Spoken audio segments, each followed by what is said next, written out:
Welcome to Chinese History and Mythology. Hello friends, welcome back. And welcome to keep listening to Chinese History and Mythology. Last time, we talked about how King Hui of Zhou was critically ill.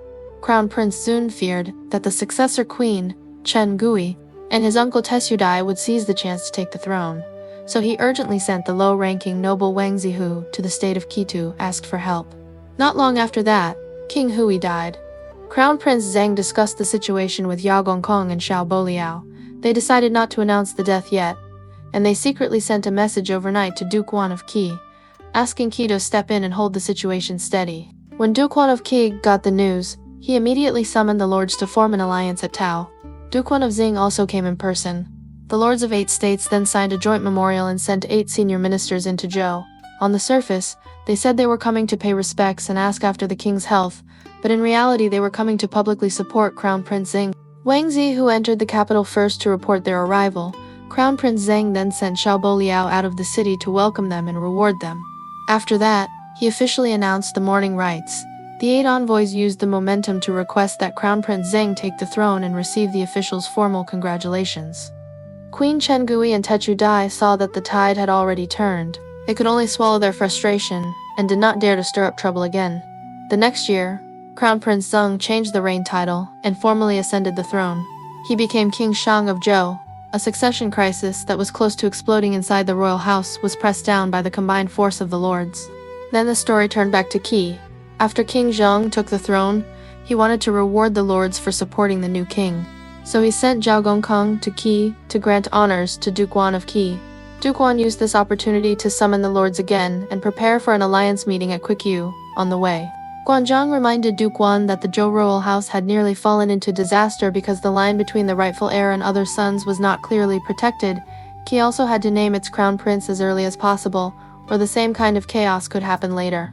Duke Huan admitted that he was hesitating. Wu Kui was older, but Zhao seemed more capable. And behind the scenes, it also involved the positions of Cheng Weiji, Ya, Shu Tao, and others. Guan Zhong saw the hidden danger at once. He argued for choosing the worthy, and he advised Duke Huan to establish Prince Zhao. He also proposed a crucial move. During the alliance meeting, they should choose the most respected lord and make him the person entrusted with the succession. With outside authority involved, the order of succession could be nailed down firmly, and Wu Kui would have no room later to argue for the throne by claiming the advantage of being the eldest son. At the Kuiqiu alliance meeting, Zhao Gongkong was also present. Meanwhile, the new ruler of Song, Duke Xiang of Song, had just suffered a death in the family. Yet he still came to the meeting in mourning clothes. This showed both his respect for ritual and his respect for Qi. Guan Zhong judged that Duke Xiang of Song was the best choice. So Duke Huan publicly took Duke Xiang's hand and solemnly entrusted Prince Zhao to him. On the day of the alliance, the lords followed Zhou ritual, performed the formal bows, and received the royal charge. Duke Huan could have been exempt from bowing when receiving honors, but after Guan Zhong reminded him, he still stepped down the stairs and kowtowed.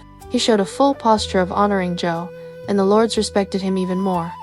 Then Duke Huan restated the alliance terms and took the lead in swearing to let go of old grudges and return to goodwill. The lords all believed him. But just as his prestige reached its peak, Duke Huan suddenly formed an even bigger ambition. He wanted to imitate the ancient sage kings and perform the grand rite known as the Feng and Shan sacrifices. Zhu Gongquang did not oppose him openly, but in private, he warned Guan Zhong that a feudal lord talking about Feng and Shan did not fit the proper rank and title. That night, Guan Zhong urged Duke Huan to stop. He said that Feng and Shan required clear proof of heaven's mandate and auspicious signs. Right now, no lucky signs had appeared. Instead, ominous events had happened again and again. If Duke Huan forced the ritual anyway, he would only become a laughingstock across the realm. Duke Huan was left with nothing to say, and from then on he never mentioned Feng and Shan again. Finally, on Zhao Zhongkong's return to Zhou, he met Duke Xiang of Jin. Duke Xiang regretted missing such a grand gathering, but Zhao Zhongkong spoke plainly. He said Duke Huan's achievements were so great that arrogance was starting to grow. When something reaches fullness, it naturally begins to decline, just like the moon that waxes to the full and then must wane, or water that rises to high and then spills over. Qi's power, he warned, might already be near its highest point. On Duke Xiang's way back to Jin, he fell ill and died, and with his death, the fuse for major turmoil in Jin was already lit. So that is where we stopped last time. The new king of Zhou had been established. Duke Huan of Qi was even more celebrated, but signs of decline had also appeared, and once Duke Xiang of Jin died, a new storm began to gather. How chaotic would Jin become? In this episode, we continue the story. Duke Xiang of Jin was bewitched at home by Li Ji, and he was deceived outside by the so-called 2 and 5. He favored Prince Ziki more and more, and he grew increasingly distant from the crown prince. The only reason Li Ji could not act sooner was that the crown prince, Shen Sheng, was extremely cautious, and he also had major military achievements from leading troops to defeat enemies. Li Ji could not find an opening. One day, Li Ji summoned the court entertainer Shi and told him her most secret plan. She said, "I want to remove the crown prince and put Ziki into the eastern palace to replace him. What good strategy do you have?" She said, "Shen Sheng, Chong'er, and Yiwu are all stationed in distant border regions. In the court, who would dare to oppose you?" Li Ji said, "Those 3 princes are in their prime. They have experience, and many people at court are loyal to them. I do not dare to act rashly." She said, "Then you should eliminate them one by one?" Li Ji asked, "Which one first?" She said, "First, get rid of Crown Prince Shen Sheng. He is kind, and he is also very concerned about keeping himself clean. Because he is kind, he fears offending others. Because he cares about being clean, he fears slander. When a person fears offending others, he ends up offending himself. When a person fears slander, he will not endure humiliation in silence. The crown prince may be pushed aside right now, but the ruler knows his character very well. If you say he has rebellious intent, the ruler will not believe it. You can cry to the ruler in the middle of the night, use words of praise as your cover, and frame Shen Sheng inside that praise. I think this plan will succeed." Li Ji followed Shi's plan. That night, Duke Xiang saw her crying in the middle of the night and felt shocked. He asked again and again what happened. Li Ji pretended she did not want to speak. Only after repeated questioning did she finally say, "No matter what I say, you will not believe it. I am crying because I fear that one day I will no longer be able to stay by your side and serve you." Duke Xiang asked, "Why would you say something so unlucky?" Li Ji wiped her tears and said, "I heard that Shen Sheng looks gentle on the outside, but inside he is cold. In Kuiqiu, he gives generous favors to the people, and the people are very loyal to him. That has a purpose. Shen Sheng also often says that you have been misled by me, and that one day this will throw Jin into great chaos. Everyone outside is spreading this rumor, and only you do not know. Why not execute me, so that Shen Sheng has no excuse to rise up, and so the state and the people can avoid war?" Duke Xiang said, "Shen Sheng treats the people kindly. How could he be disloyal or unfilial to his father?" Li Ji said, "I also doubt it, but I have heard people say this. The kindness of ordinary people is different from the kindness of a ruler. Ordinary people treat close kin and friends with affection, and they call that kindness, but a ruler calls it kindness when it benefits the state and the ancestral altar. If something benefits the state, who still worries about private affection?" Duke Xiang asked again. "The crown prince cares about keeping himself clean. Would he not fear the evil reputation of killing his ruler and violating the throne?" Li Ji said, "Long ago, King Yu of Zhou did not kill Crown Prince Yiju. He exiled him to the state of Shen. Then the Marquis of Shen brought in the Quanrong forces. King Yu was killed at Mount Li, and Yiju was set up as ruler. He moved the capital east to Luoyang and became the founding ruler of Eastern Zhou, who at that time said that King Ping committed the crime of killing his ruler." When Duke Xiang heard this, fear rose in his heart. He put on his robe and sat up, saying, "What you say makes sense. How should I handle this?" Li Ji deliberately said, "Why not retire and yield the throne to him? If he is satisfied, perhaps he will let us go." Duke Xiang hurriedly said, "No, I became a lord through the words, martial strength and authority. If the state is lost in my hands, then I cannot be called martial. If I cannot overpower my own son, then I cannot be called authoritative. If I lose both, and I am controlled by others, even if I cling to life, it is no different from death." Li Ji was secretly delighted. She then offered another plan. "The Red D and the Zhou people often raid our borders. Why not send Shen Sheng to lead troops against the Zhou people? Then we can see whether he can truly command the soldiers and the people. If he is defeated, we will already have a ready-made charge against him. If he wins, that victory will likely make him proud and inflate his ambition. Then we can find a way to remove him, and no one will object." Duke Xiang praised the plan loudly. The next day, he sent an order to Shen Sheng, commanding him to lead the Kuiqiu troops and people to attack the Zhao people. The junior tutor Li Kai tried to stop it. He said, "The crown prince is the deputy ruler of the state. When the ruler travels, The crown prince oversees the government, and serving beside the ruler is also the crown prince's duty. We already should not have sent the crown prince away from court. How can we now make him personally lead an army into battle? Duke Xian rejected him. This is not Shensheng's first campaign. Also, I have 9 sons. Who becomes crown prince has not been settled. Say no more. Li Kai fell silent and withdrew. He returned and told Hudo what had happened. Hudo sighed deeply and said, "The crown prince is in danger." He wrote a letter to Shensheng, urging him to leave the army and flee to another state. Shensheng was shocked when he read the letter. He said, "My father orders me to lead troops. This is not trust. It is a test of loyalty. If I disobey and run, I will surely be cursed by reputation. If I happen to die on the battlefield, I can at least leave behind the name of a loyal minister and filial son." So Shensheng led his troops into a great battle with the Gao people at Jisang. The Gao people were defeated and fled. Shensheng quickly sent someone to report victory to Duke Xiang. When Li Ji heard that Shensheng had won, she said, "The crown prince truly can command soldiers and the people. What should we do now?" Duke Xian said, "His crime has not yet taken shape. Let us wait a bit longer." Hu Tu judged that Jin was heading for great chaos. He claimed illness and stopped going out. At that time, the states bordering Jin included Yu and Guo. The 2 states shared the same clan name and lived side by side, supporting each other like lips and teeth. The ruler of Guo was named Shu. He was arrogant and loved war, and he had harassed Jin's borders many times. Duke Xian wanted to attack. Li Ji offered another suggestion. Send Shensheng again. He has fame and authority, and the soldiers support him. This time he will surely win. Duke Xian worried that if Shensheng won again, his prestige would rise and become even harder to control. So he hesitated. He summoned Zun. Xian asked, "Can Guo be attacked?" "Zun," she said, "you and Guo are allied. If we attack Guo, you will rescue them. If we instead go around and attack you, Guo will rescue them. 1 against 2 is not favorable." Duke Xian said, "Does that mean I truly cannot subdue Guo?" "Zun," she said, "I have heard that the Lord of Guo is greedy and lustful. You can select beautiful women from the states we can reach, train them in song and dance, and then present them to the Lord of Guo. He will accept them. He will indulge in pleasure, neglect government, and push away loyal ministers. We can also bribe the Quanrong with gifts, so they repeatedly raid Guo's territory.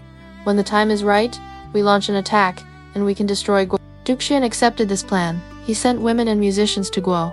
The Lord of Guo was delighted and wanted to accept them, but the minister Zhou Zhikao hurriedly tried to stop him. He said, "Jin is treating us like fish on a hook. Why would you swallow their bait?" The Lord of Guo ignored the warning. He kept the women and musicians and promised he would no longer harass Jin's borders. From then on, he sought pleasure day and night and stopped attending court. Zhou Zhikao spoke again to remonstrate. The Lord of Guo became furious, exiled him from the capital, and sent him to guard the pass at Xieyang. Soon, tempted by Jin's bribe, the Quanrong indeed invaded Guo. Their troops reached Wairui, but Guo's army defeated them. The ruler of the Quanrong refused to accept defeat. He gathered the whole nation's forces and attacked Guo again. The Lord of Guo wanted the credit, and personally led a great army to resist. The 2 armies faced each other at Sangkun, and for a time neither side could win. When Duke Xian heard this, he summoned Zunshi again for advice. Zunshi said, "I have a plan. It can let you take Jiwo today, and destroy you tomorrow." Duke Xian was overjoyed. "Tell me quickly." "Zun," she said, "bribe you and borrow their roads to attack Guo." Duke Xian said, "We just made peace with Guo. If we mobilize troops, we have no proper excuse. Will the people of Yud believe me?" Zun, she answered, "Secretly order the northern border commander to provoke Guo's. Border officials will surely come to accuse us. Then we can use that as our reason to attack." Duke Xian adopted the plan. Before long, Guo's officials came to question Jin, and the 2 states began war. Once the war had started, Duke Xian asked Zhenshi, "Now we have an excuse to attack Guo, but what should we use to bribe you?" "Zun," she said, "the ruler of Yu is greedy, but if we do not use true treasures, it may still be hard to buy him. 2 things can be used, but I fear you will not want to give them up." Duke Xian asked what they were. "Zun," she said, "what the ruler of Yu loves most is a jade disc and a fine horse. Do you not have the bai of Juiji and the Kuqian horse? If you use these 2 treasures as gifts, the ruler of Yu will fall into our trap." Duke Xian could not bear it. "Those are my greatest treasures. How can I give them away?" "Son," she smiled and said, "I knew you would hate to part with them, but think like this. If you accept the treasures, they will let us borrow the road to attack Guo. Without help from you, Guo will fall. Once Guo falls, you cannot exist alone either. Where can the jade and the horse truly go? For now, we are only storing them in someone else's hands for a short time. The minister Li Kai said, Yuo has 2 worthy ministers, Gong Jiqi and Bai Lishi. They can see things like a god. They are very shrewd. I fear they will persuade the ruler of Yu to stop this. Zun, she said, the ruler of Yu is greedy and foolish. Even if good ministers advise him, he will not listen. So Duke Xiang handed over the 2 treasures to Zun Shi, and sent him to Yu to present the bribe. At first, the ruler of Yu was angry when he heard that Jin wanted to borrow the road to attack Guo, but the moment he saw the jade and the horse, he could not stop smiling. He stroked the jade with his hand and stared at the horse with his eyes.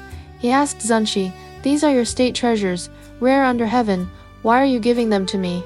Zun, she replied calmly, my lord admires your ability and fears your power, so he dares not keep these treasures for himself. He is willing to offer them, to win the goodwill of your whole state. The ruler of Yu said, even so, you must have something you want from me. Zun, she said, Guo has repeatedly invaded our borders, my lord, for the sake of the state and the ancestral altar, has endured humiliation again and again and signed peace agreements with them.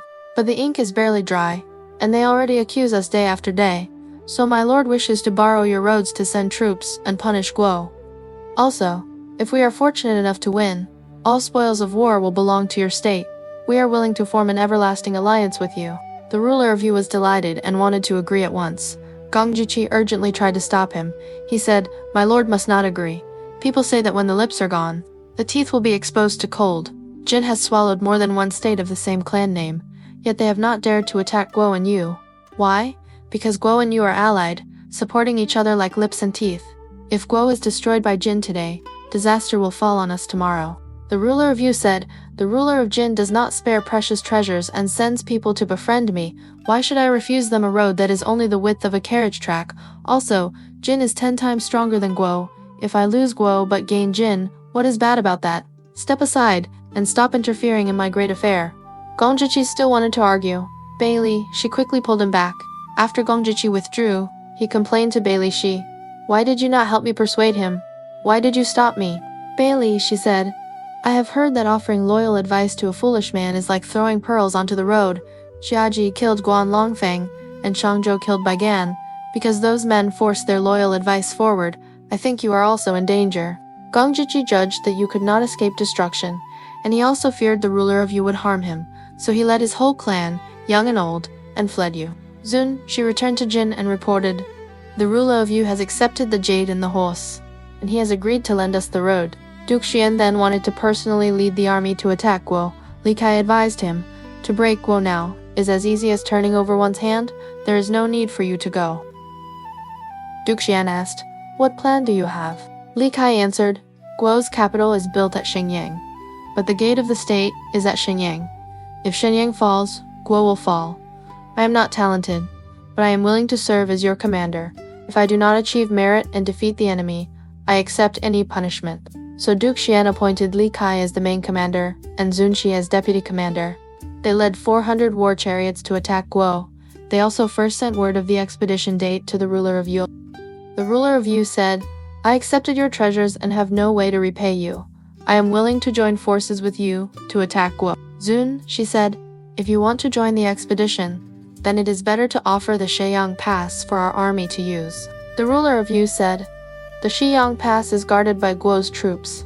How can I offer it? Zun, she said, I have heard that the Lord of Yuez is currently fighting the Quanrong at Sangshan.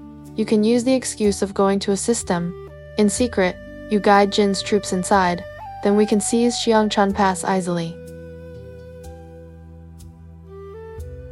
The ruler of Yule followed Zunshi's plan and went to Zhiyang.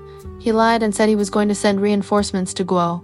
The Guo commander guarding the pass, Zhou Jiko, believed him and opened the gate, letting the ruler of Yu drive his war chariots inside.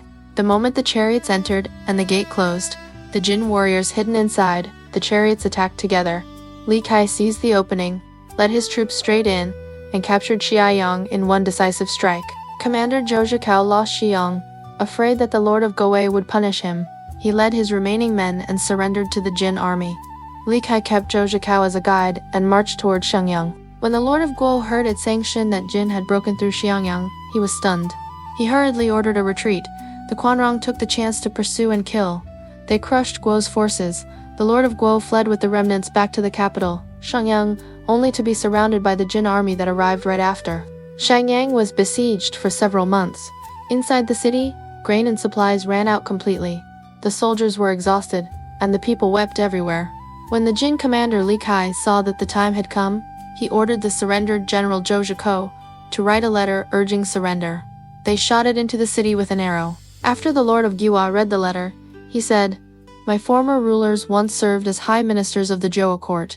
I can never surrender to the feudal lords." So that very night, he led his family and fled toward the Zhou royal capital. Li Kai entered the city with his troops and calmed the people. Jin's discipline was strict. They did not take even the smallest thing. The people of Shangyang were truly pleased. Li Kuai loaded all the treasures of Jiwo into carts. He gave 3/10 of it, together with the captured women and musicians, to the ruler of Yu. The ruler of Yu saw that the Jin people kept their word, and he felt happy in his heart. After the Jiwo matter was settled, Li Kai sent a fast rider to report to Duke Xian. At the same time, he pretended to be ill and kept the entire army camped beneath the walls of Shangyang. 1 month later, the ruler of Yu suddenly received a scout report in the capital of Yui. The report said Duke Xian of Jin had personally led troops and had already arrived outside the capital suburbs. The ruler of Yui asked why he had come. The scout said, "Duke Xian fears that the Jin army may have failed in attacking Guo, so he has come in person to provide support." The ruler of Yu rejoiced. He said, "I was just thinking of meeting the ruler of Jin. Now he has come himself. This is exactly what I want." He rushed out to welcome him in person. The two rulers met, greeted each other, and Duke Xian immediately invited the ruler of Yu to go hunting together at Mount Ji. The ruler of Yu wanted to boast about his success, so he sent out all the war chariots and fine horses from the city. He himself rode side by side with Duke Xian and shot arrows as they hunted. Halfway through the hunt, someone suddenly reported that a fire had broken out in the city. The ruler of Yu said, "This must be an accident. The people were careless. It will be put out soon." He insisted on continuing the hunt, but the minister Bailey, she quietly warned him, "I have heard the city is in great chaos. My lord must not stay here." So the ruler of Yu took leave of Duke Xian and hurried back. On the road, he saw people fleeing in all directions. He also heard them say, "The capital has already been taken by the Jin army while we were away."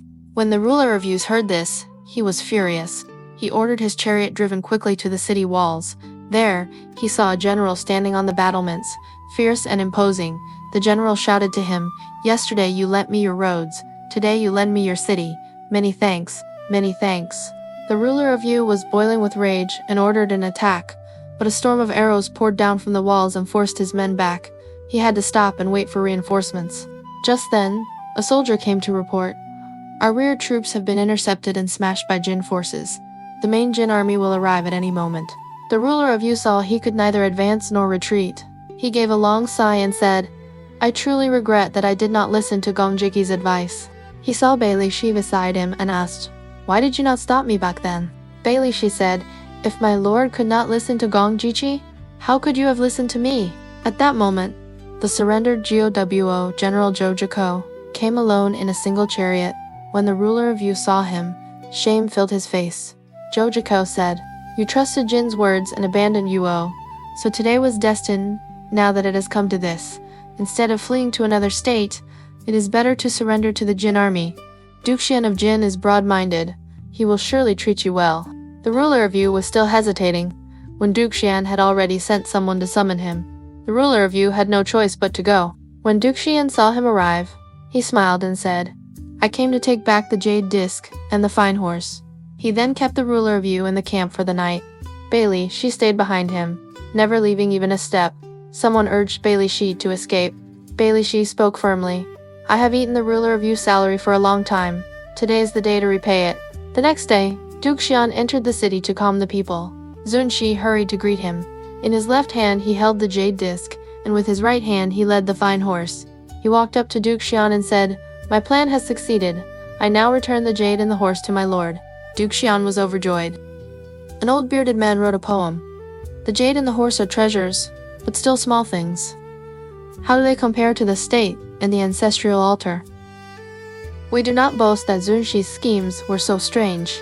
We only laughed that the ruler of Yu was truly foolish. Duke Xian brought the ruler of Yu back to Jin and wanted to execute him. Jin, she advised. A fool like this, what can he accomplish even if he lives? So Duke Xian kept the ruler of Yu and Jin, treating him with the rituals reserved for a ruler who has lost his state. The surrendered Guo general Zhou Zhikao was granted the rank of Grand Officer. Zhou Zhikao then recommended Bai Li Shi to Duke Xian. When Duke Xian heard that Bai Li Shi was capable, he told Zhou Zhikao to invite him. Bai Li Shi refused and said, "A gentleman in distress does not even wish to live in an enemy state. How could he serve as an official there? Even if I wanted office, I would not serve as an official of Jin."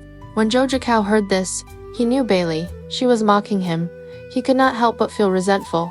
At this time, Duke Mu of Qin, Renhao, had been on the throne for 6 years and still had no principal wife. So he sent the Grand Officer Gong Zizi to Jin to request a marriage. He wanted to marry Duke Xian's eldest daughter, Boji, as his wife. Duke Xian ordered the Grand Historian Su to divine with yarrow stalks, and the hexagram was unlucky. He then ordered the chief diviner Guoyan to divine with a sacred turtle shell, and he received an excellent, greatly auspicious hexagram. The historian and the diviner each insisted on his own result, and neither would yell, Duke Xian said. The ancients often said that following the yarrow is not as good as following the turtle. I have heard that Qin received its mandate from the son of heaven of Zhou, and it will surely grow strong in the future. This marriage cannot be refused. So he agreed to form a marriage alliance with Qin. Gong Zizi returned to Qin to report. On the road, he happened to meet a man. The man's face glowed with health. He had a thick beard and a high nose. He was holding a hoe with both hands and plowing the field. The iron hoe sank several feet into the earth. Gong Zizi was astonished. He ordered his attendants to carry the hoe over for a look, but none of them could even lift it. Gong Zizi asked the man's name. The man replied, "My clan name is Gongsun, my given name is Zi, and my style name is Zhu Zhang. I am a distant relative of the ruler of Jin." Gong Zizi asked again, "With your ability, why do you lower yourself to work in the fields?" Gongsun Zi said, "Because no one recommends me." Gong Zizi asked, "Would you be willing to follow me to Qin and serve as an official?" Gongsun Zi replied, "A man will die for one who understands him. If you are willing to recommend me, then I am naturally willing to go."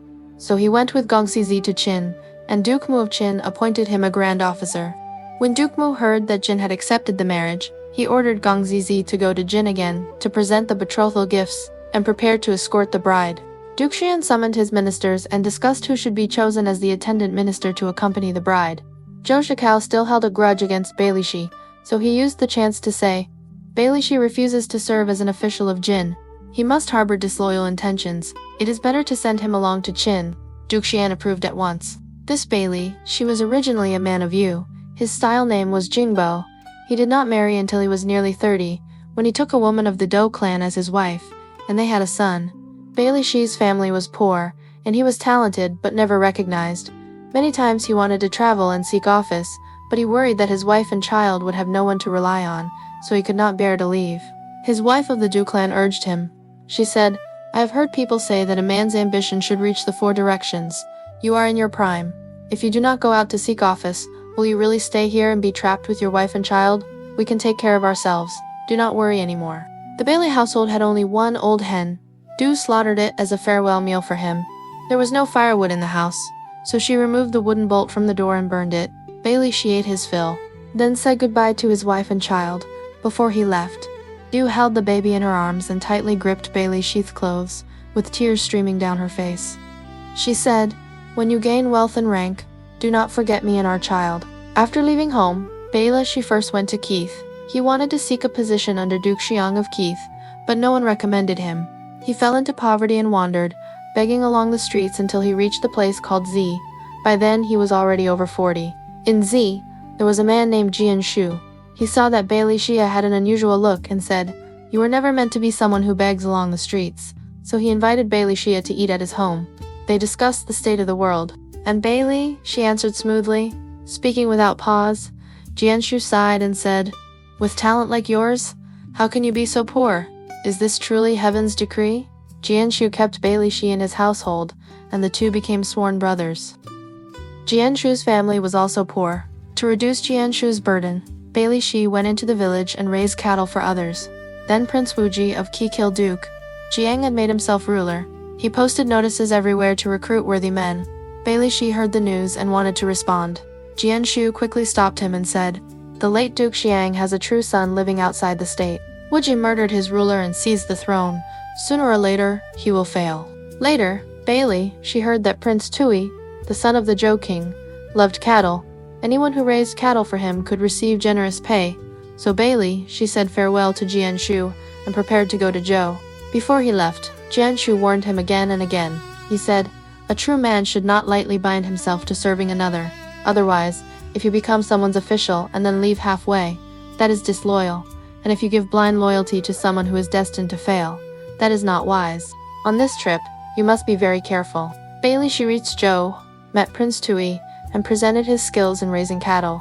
Prince Tui was delighted and wanted to take Bailey Shi as a household retainer. At this moment, Jian Shu arrived. He met Prince Tui and then said to Bailey Shi, "Tui has great ambition but shallow ability. The people around him are all slanderers and flatterers, so sooner or later he will plot rebellion and offend his superior. Brother, you should leave early." Bailey Shi had been separated from his wife and child for a long time, and he missed them. "He wanted to return to you," Jian Shu said. "In you, there is a worthy minister named Gongjiqi. He is my friend. We have not met for a long time, and I want to visit him. If you truly want to return to you, we can travel together." So the two went to you as companions. Bailey, she first went home to look for his wife, but by then, Du had been forced by poverty to drift away. No one knew where she was. Bailey, she felt deep sorrow. Jian Shu met Gongjiqi and introduced Bailey Shi's talent and character. Gongjiqi recommended him to the ruler of Ul, and Bailey Shi was appointed as a high grand officer. After Jian Shu finished visiting his friend, he said farewell to Bailey Shi. As he left, he said, "I see that the ruler of Yu is short-sighted and stubborn. He is not a ruler who can accomplish great things." Bailey, she said, "I have been poor for a long time, like a fish stranded on land. I urgently need a ladle of water to save my life." Jian Shu said, "You take office because of poverty. I cannot stop you. If you want to see me in the future, go to Minglu village in the state of Song. That place is quiet and elegant. I will go there to live in seclusion." After saying this, he left. Bailey, she remained in Yu as an official. When the ruler of Yu later lost his state because of greed for treasures, Bailey she did not want to abandon his lord and flee. He said, "I have already made an unwise choice. How could I now become an unloyal man?" From then on, he stayed in Jin with the ruler of Yu as his companion. One day, Bailey, she heard that Jin planned to send him as an attendant minister to accompany the bride to Qin.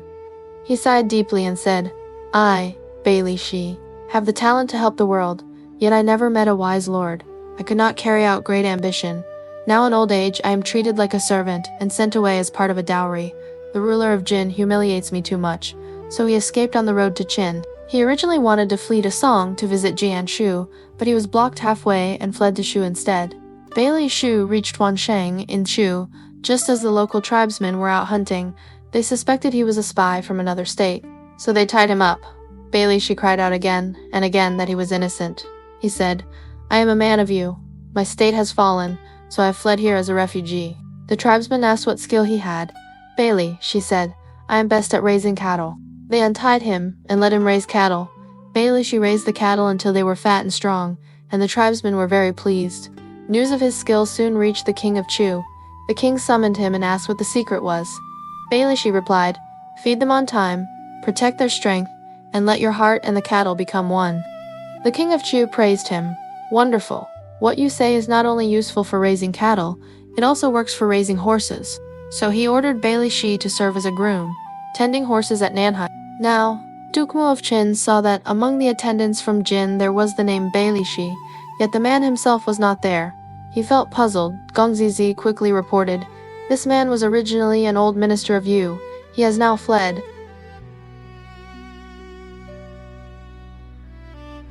Duke Mu of Qin asked Gong Senzi, "Since you were in Jin, you must know the background of this man.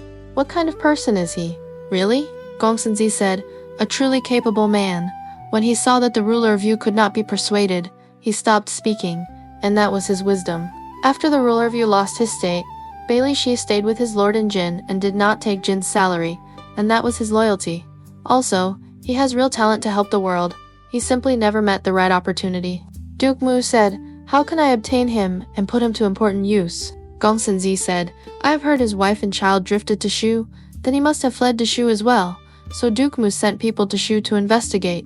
Before long, they reported back, "Bailey, she is now herding horses for the ruler of Shu by the seashore." Duke Mu was overjoyed and said, "If I use rich gifts to exchange for him, will Chu agree?" Gong Xinzi replied, "Bailey, she will not come that way." Duke Mu asked why. Gong Xinzi said, "Chu made him herd horses because they do not understand his ability. If you use rich gifts to exchange for him, it is the same as revealing his talent to Shu. Once Shu knows what he can do, they will promote him, and they will never give him to us. My lord should instead redeem him at a low price, using the charge that he is a runaway attendant minister. This is exactly the kind of tactic Guan Zhong once used to escape from the state of Lu." So Duke Mu sent 5 ram skins to the king of Chu and said, "Our attendant minister Bailey, she fled to your state. My ruler wishes to redeem him with 5 ram skins and punish him severely, to warn others." The king of Chu feared losing Qin's favor. He quickly sent people to the eastern sea, seized Bailey Shi, and handed him over to Qin. Before Bailey Shi left, people believed he would surely be executed. They grabbed him and cried loudly. Bailey, she smiled and said, "I have heard the ruler of Qin intends to dominate the world. Why would he go to such trouble just for one runaway servant? He demands me from Chu because he wants to use me. I am about to gain wealth and rank. Why are you crying for me?" Bailey Shi rode in a prisoner cart and had just reached Qin territory when Duke Mu sent Gong Xinzi to welcome him. Bailey Shi was first helped out of the prisoner cart, then he was brought in for an audience. Duke Mu asked, "How old are you?" "Bailey," she answered, "Only 70. Duke Mu sighed, "A pity. Too old." "Bailey," she said, "if you want me to chase birds and wrestle beasts, then yes, I am old. But if you want me to sit in the court hall and plan the affairs of state, then I am still young." In the past, Elsheng was still fishing by the Wei River at 80. Later King Wen of Zhou used him, honored him as Shang Fu, and in the end he helped Zhou unify the realm. Now I meet you 10 years earlier than Elsheng met King Wen, do I not? Duke Mu saw that he was old yet vigorous, and he could not help but respect him. He then asked, "Our state lies between 2 Rong and D peoples. We cannot ally with the lords of the Central Plains. Sir, what strategy can keep our state from falling behind them?" "Bailey," she said, "you do not look down on me as a captive from a fallen state. You ask with an open mind. How could I not give my full effort? The lands of Yang and Qi once formed the foundation of Zhou's rise. Now the Zhou royal house cannot control them and has granted them to Qin. This is heaven helping Qin. Qin sits among the Rong and D tribes. This makes your soldiers strong and your horses robust. And because you cannot form alliances with the Central Plains, your people become of one heart. Now the Western Rong are split and divided. If we absorb their lands, we can farm them. If we draft their people, we can fight with them. This is an advantage the Central Plains lords cannot compete with. You can either soothe them with benevolence or conquer them with force. Take the whole western frontier. Then rely on the natural defenses of mountains and rivers. Look out over the Central Plains and wait for the right moment to advance. In this way, the path to kingship and hegemony will come naturally." Duke Mu rose to his feet and praised him. "With Bailishi, I am like he when it had Guan Yewu." After that, Duke Mu spoke with Bailishi for 3 days in a row. Ruler and minister understood each other completely. Duke Mu appointed Bailishi as chief minister and entrusted all state affairs to him. From then on, the people of Qin called Bailishi the 5 ramskins grand officer. An old bearded man praised him in verse, "From prison cart to chief minister.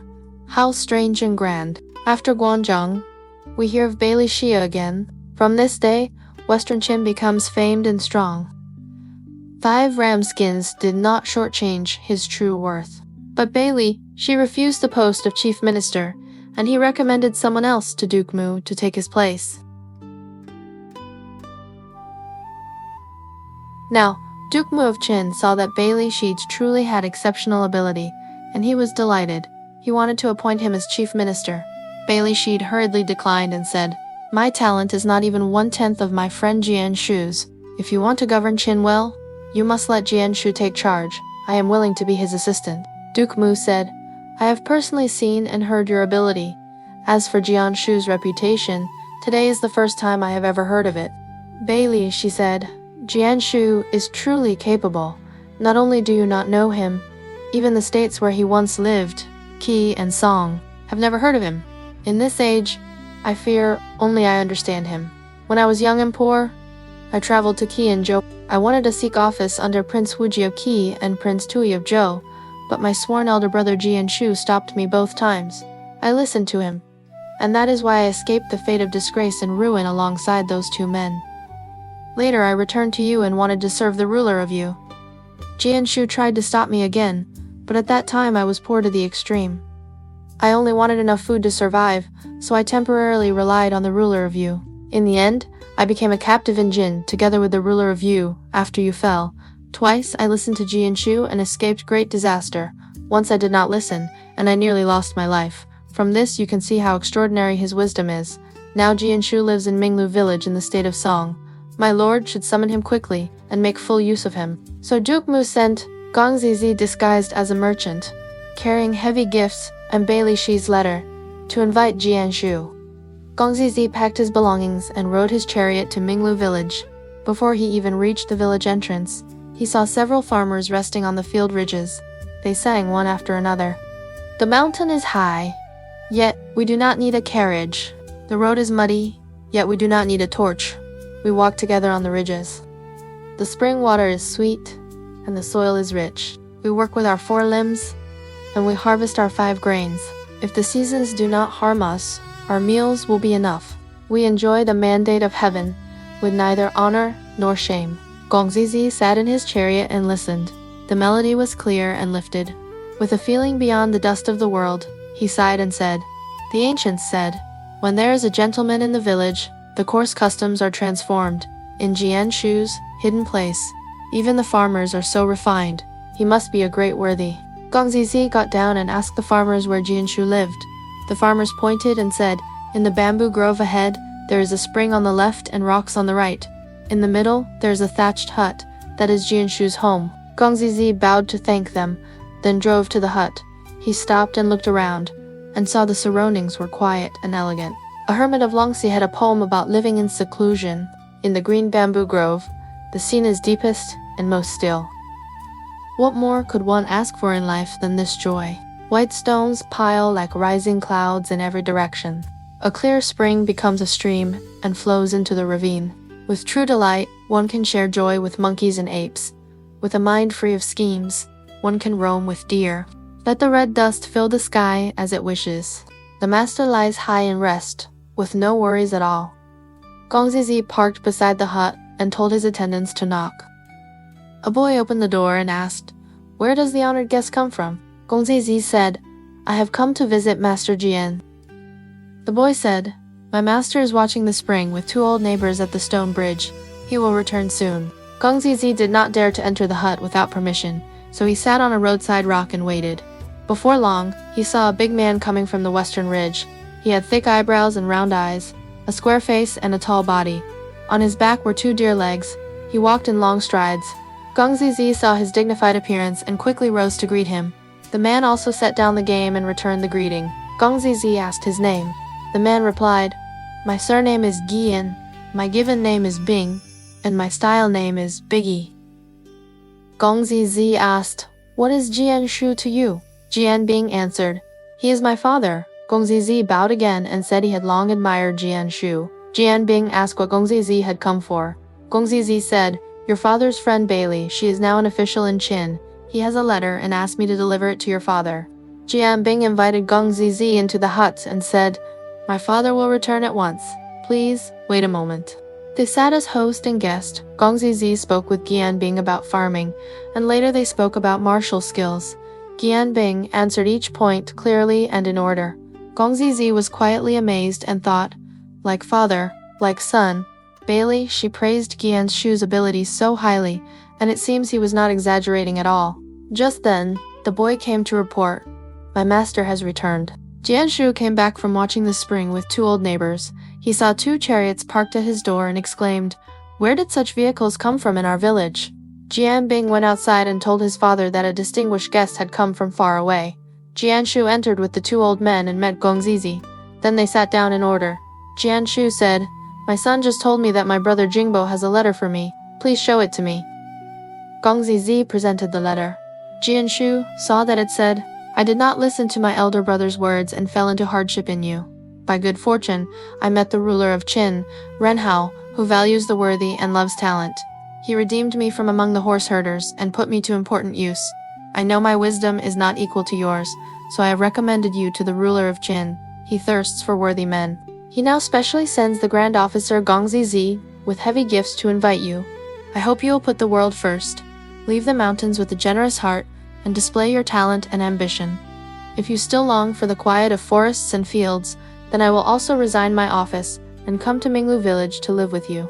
After reading, Jianshu asked Gong Zizi, how did the ruler of Qin discover Jingbo? Gong Zizi then told him the full story.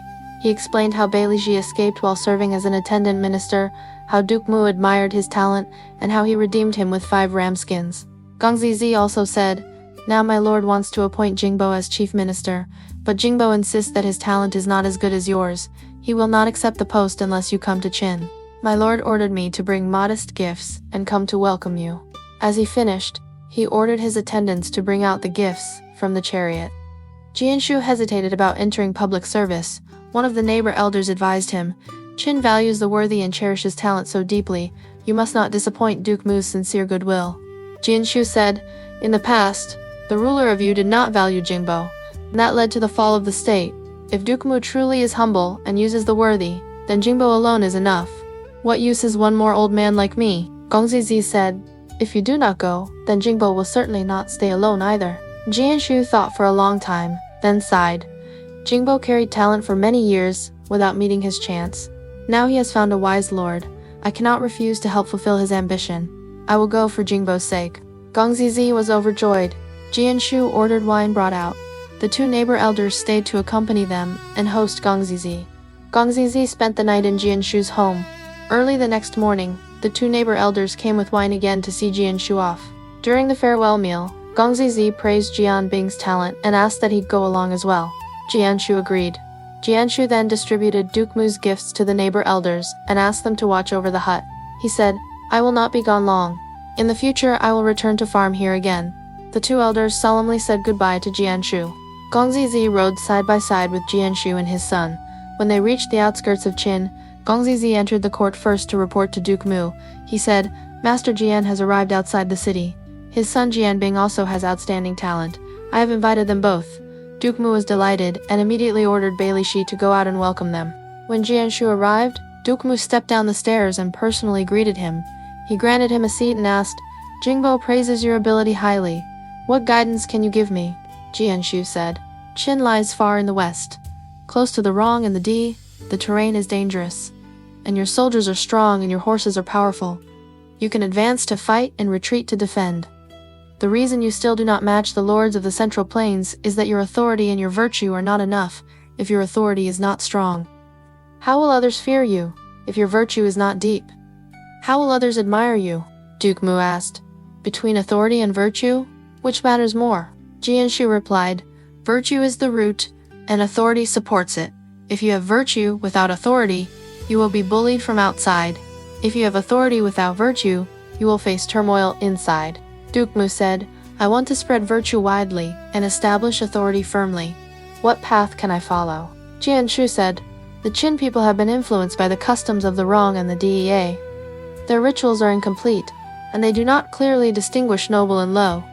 You should first use ritual to teach and transform them, and then use strict law to supervise them. Once ritual education is applied, the people will learn to respect those above and honor their ruler. Then use virtue so they feel grateful, and use strict law so they feel fear. In that way, the relation between upper and lower will become as responsive as a head directing hands and feet. This is also why the troops, led by Guan Yewu, could command the realm and face no equal. Duke Mu asked, if we can do what you say, can we then dominate the world? Jianshu replied, not necessarily. A man who wants to dominate the world must keep 3 restraints: restrain greed, restrain anger, and restrain impatience. If you can do this, then the hegemonic path has real hope. Duke Mu said, then please set out for me what Qin must handle first, and what can wait. Jianshu said, now Duke Huan of Kia is old, and his hegemonic power is about to decline. You must first settle and comfort the people of Yang and Wei. You must also win over the wrong tribes, and conquer those who refuse to accept transformation. Then train and discipline your army, wait for the right moment, and press toward the Central Plains. Take up the legacy that Qi's hegemon will leave behind. At the same time, spread virtue broadly to the lords and the common people under heaven. When that time comes, Even if you do not want to become hegemon, you will not be able to refuse. Duke Mu said happily, to have the two elders, Jian Shu and Bailey Shi, assisting me, is truly a blessing for the common people of Qin. So he appointed Jian Shu as right. She is Zhang Bailey, she is left Shi Zhang, and placed them together in the rank of chief minister, calling them the two chancellors. He also appointed Jian Bing as a grand officer. From that point on, the two chancellors managed state affairs together. They established laws, taught the people, promoted benefit, and removed harm. In the end, Qin was brought to great order. A court historian wrote a poem in praise. Zi recommended Shi, and Shi recommended Shu. They drew each other forward and filled Qin's court with talent. If a ruler loves worthy men, like Duke Mu of Qin, why ask whether the land itself is blessed?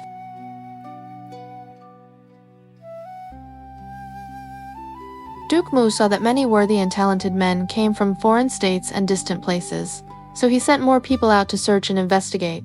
Gongzizi recommended a Qin man named Ziki Shu, and Duke Mu summoned him and put him to important use. Bailey Shi had long heard that a man of Jin named Yu Yu had the talent to manage the world.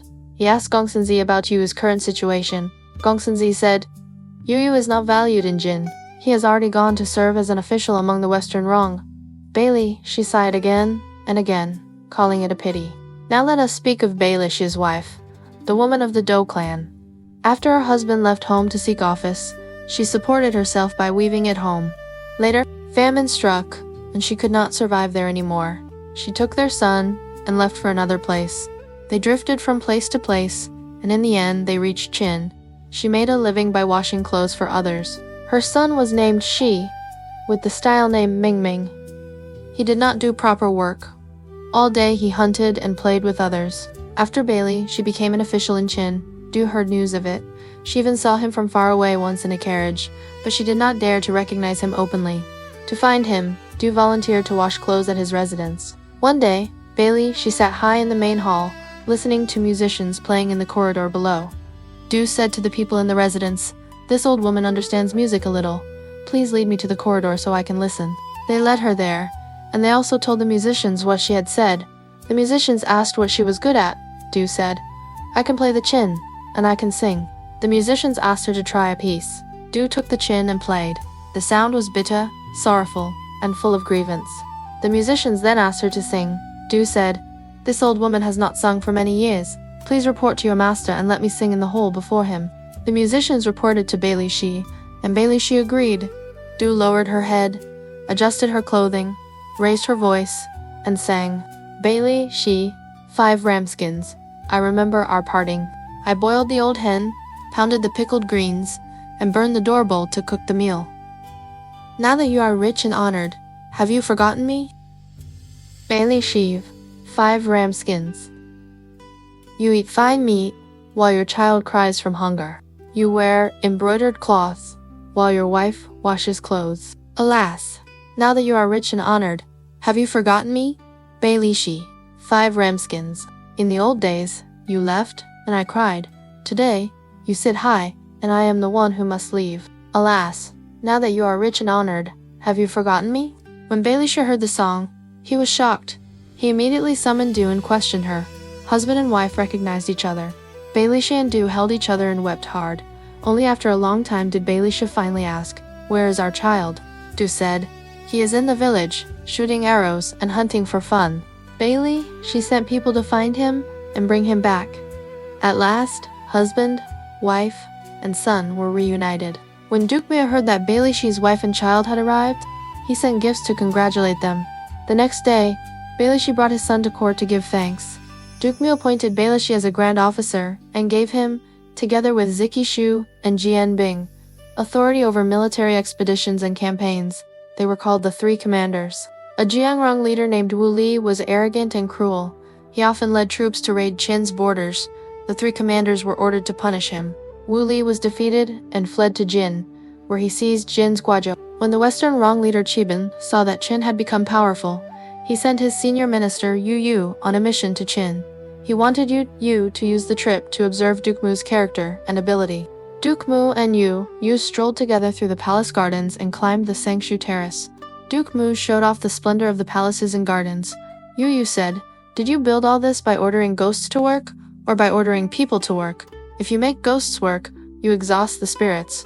If you make people work, you exhaust the common people." Duke Mu was surprised by his words and said, "You're wrong. People have no rituals and no laws. How do you govern a state?" Yu Yu smiled and said, "Ritual and law are exactly the root of Central Plains chaos. The ancient sages created laws and rules to restrain the people. At the beginning, it only brought a small amount of peace. Later, those in power grew more and more arrogant and indulgent. They used ritual and music as a name to decorate themselves. They used law and authority as a threat to control others. In the end, the common people across the realm were full of resentment.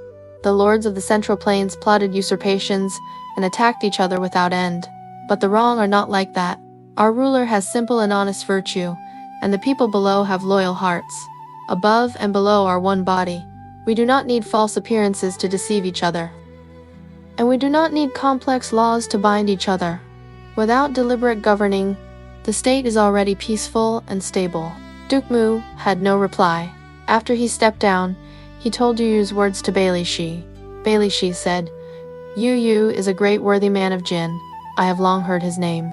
Duke Mu said unhappily, "I often hear people say, if a neighboring state has a sage, the enemy state will have trouble. Now Yu Yu is so capable, yet he is being used by the wrong. Will Qin not face endless future danger?" "Bailey," she said, "the palace scribe Liao is wise and full of plans. You can discuss it with him." So Duke Mu summoned Nishi Liao and asked for a strategy. Liao said, "The wrong ruler lives far on the frontier and has never seen the songs and dances of the Central Plains. You can send him some beautiful women and musicians, use them to weaken his will, then keep Yu Yu here and do not let him leave, so he misses his return date. Once Western wrong affairs are neglected and the people above and below grow dissatisfied, later we can seize even their state, let alone one minister." Duke Mu was delighted. On one side, he had Qin's senior ministers Ji and Shu, Bailey Shi, Gongsun Zi, and others take turns hosting banquets to keep Yu Yu entertained and delayed. On the other side, he ordered 6 beautiful women and musicians to be selected and decorated, and he sent Nishi Liao to deliver them to the wrong ruler. The wrong ruler Chibin was very pleased and kept the women and musicians. From then on, in the daytime he listened to music, and at night he enjoyed women. He threw state affairs aside. Only a full year later did you manage to return. The wrong ruler blamed him for delaying his return. Yu Yu said, "Day and night I wanted to come back, but the ruler of Qin kept detaining me."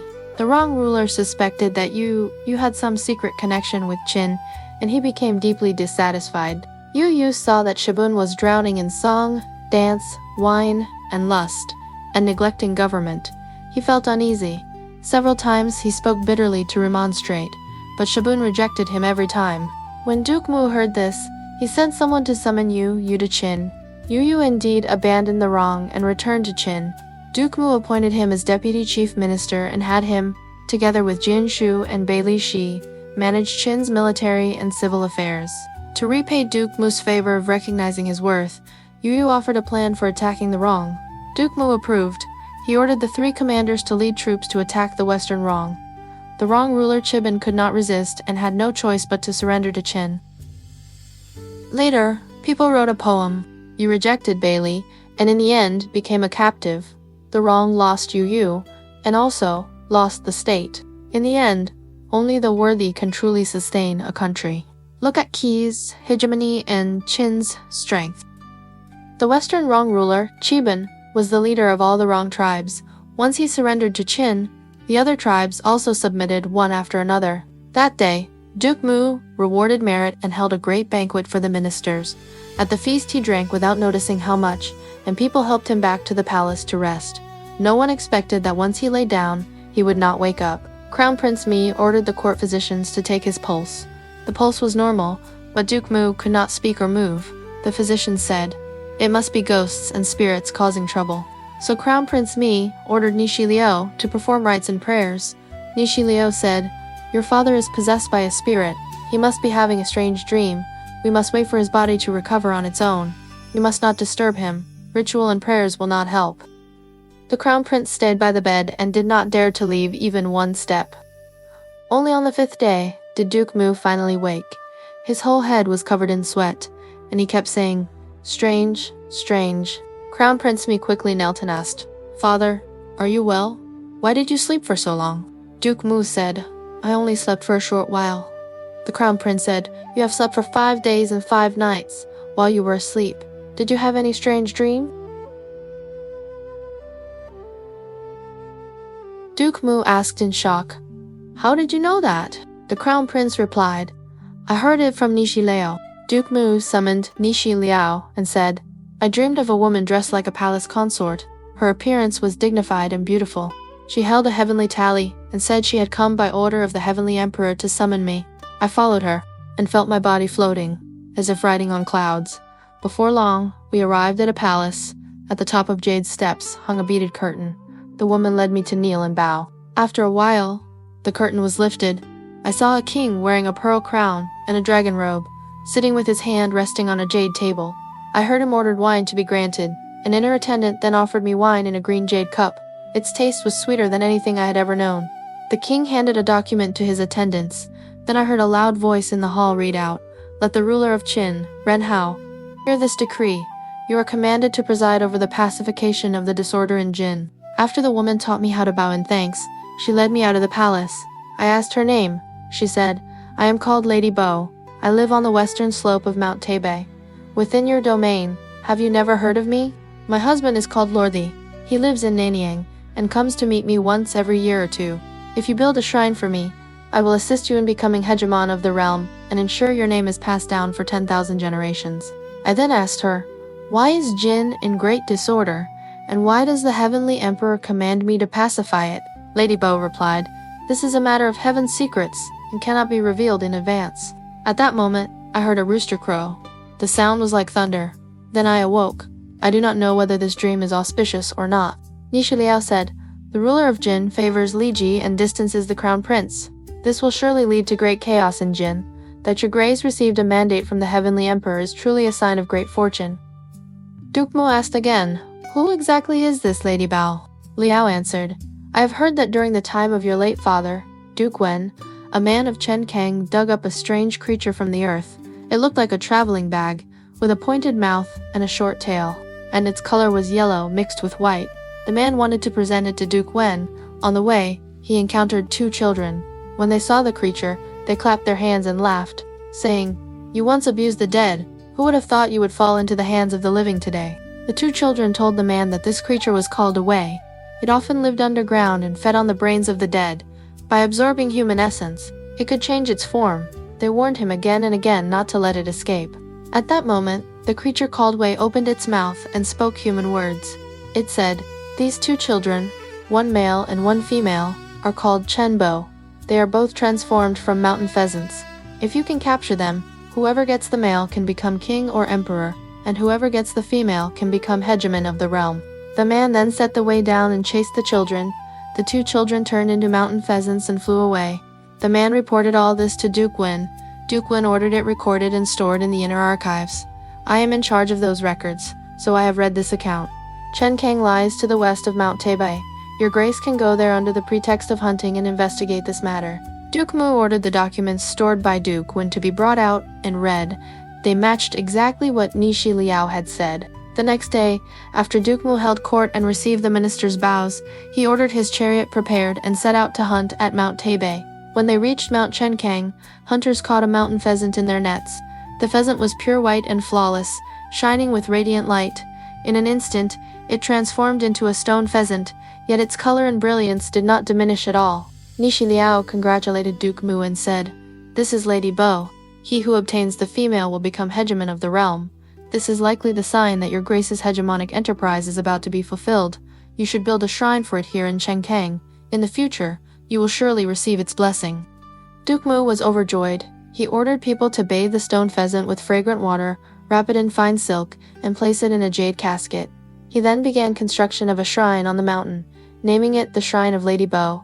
Every spring and autumn, officials were specially assigned to offer sacrifices. From that time on the morning of every sacrificial day, the sound of a rooster crowing could be heard from the mountain. The sound was deep and powerful, echoing for several miles. Every year or two, people could also see a streak of red light accompanied by thunderfly into Mount Chenkang. This was Lord the coming to meet his wife. Lord the was the spirit of the male mountain pheasant. which normally lived in the mountains of Nanyang. More than 400 years later, a man born in Nanyang Lu Su, the future Emperor Guangwu of Han, rose in arms to overthrow Wang Ming and restore the Han dynasty, becoming the founding emperor of the later Han. This was the fulfillment of the prophecy: he who obtains the male will become king or emperor. As for how Duke Mu of Qin went on to pacify the disorder in Jin, we will continue that story in the next episode.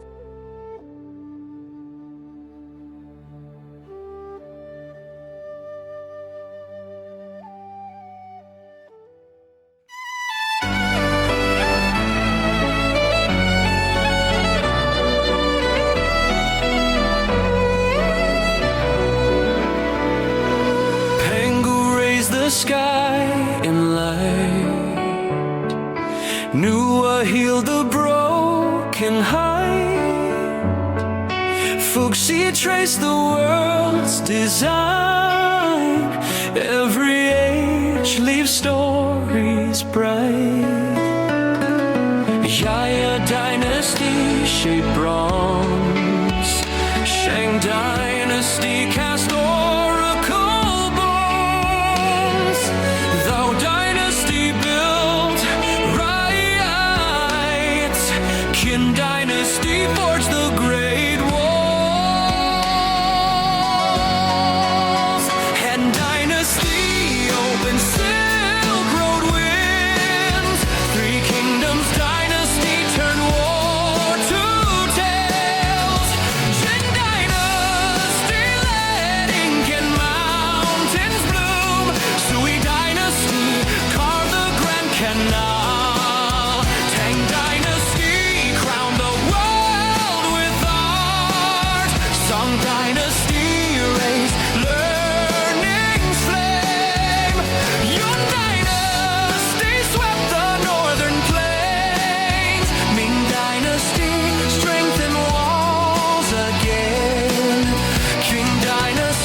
leave stories bright.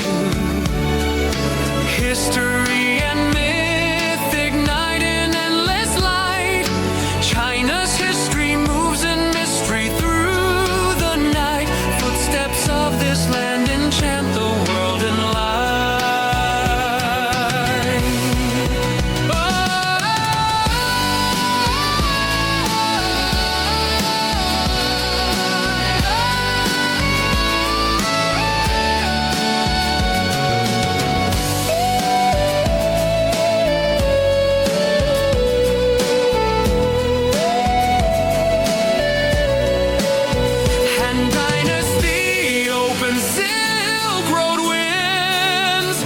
Kingdoms dynasty turn war to tales. Jin dynasty led Ink and mountains bloom. Sui dynasty carved the Grand Canal. Tang dynasty crowned the world with art. Song dynasty raised learning's flame.